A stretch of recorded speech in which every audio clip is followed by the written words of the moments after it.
What's up, and welcome back to Interpreting the Stars. Today we're taking a quick look at the 2019 family adventure film Dora and the Lost City of Gold, which of course is based off of the popular TV show Dora the Explorer, which, by the way, my kid has just started getting into, so I do have some knowledge on the source material, but not much. I'm not exactly what you'd consider a Dora the Explorer expert or anything. It's a kid's adventure show that teaches you Spanish words. What else can I say? That being said, the show was popular enough to gain its own spin-off featuring Diego, and both characters are in this movie. To give you an idea what Dora and the Lost City of Gold is all about, it's essentially a film that follows around Dora and Diego, now high school students, as they must traverse through the jungle full of mazes, traps, and riddles when Dora's parents go missing and they have to find the legendary City of Gold that she had heard about when she was just a small lass, and several juvenile hijinks follow. Alright, so let's get something out of the way. They could have picked a different story. I mean, come on, because this was a story that's been severely overdone, and that's something I figured going in. I mean, the whole hidden city made of gold thing particularly has been seen in, let's see,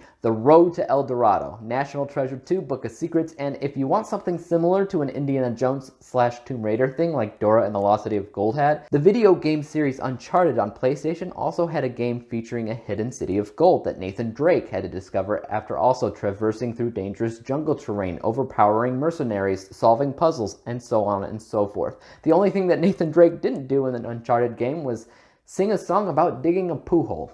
That part had me laughing in Dora. Who doesn't love a good poo joke every now and then, right? And that's the thing, this film definitely takes a lot of inspiration from things like Tomb Raider, Uncharted, and Indiana Jones, including some truly shameless lines borrowed directly from Indiana Jones and the Last Crusade. But the atmosphere of being a kids and family film really helped it feel unique, regardless on the fact that maybe it's not. A part of that is the overall theme and tone of the film, which is extremely bright, light, colorful, and optimistic.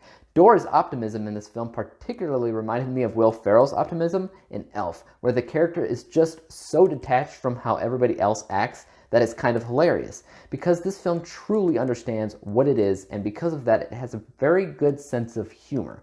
There are times in this film where Dora breaks the fourth wall, looks at the camera, and says something to the degree of, "This is a golden poison tree frog. Can you say extreme neurotoxicity?"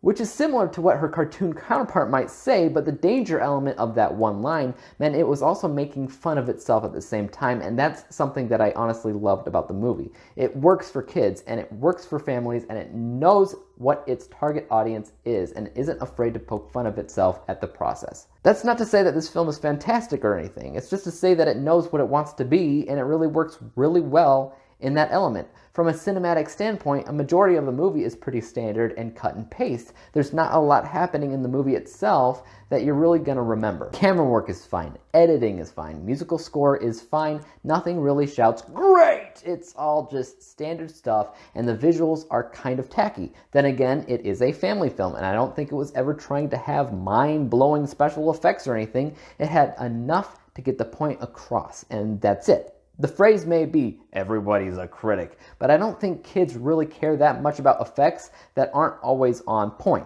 My major grief personally with the film was the monkey Boots. I thought he looked terrible, and that's less about graphics and animation as it was about the character's CGI model. He looks super fake, he looks stupid, but again, it's a kids movie. Who cares? So this is honestly a hard film to rate because you almost have to lower your expectations in a movie like this because the filmmakers responsible for the film weren't actually trying to make a masterpiece. They were just trying to entertain families, and I think they did do just that. Anyways, I gave this movie 72%, 72 out of 100 possible stars, granting it the letter grade of C-. Like I said, it's not exactly a masterpiece or a movie you need to see over and over again, but I do think families with children will have a great time with it.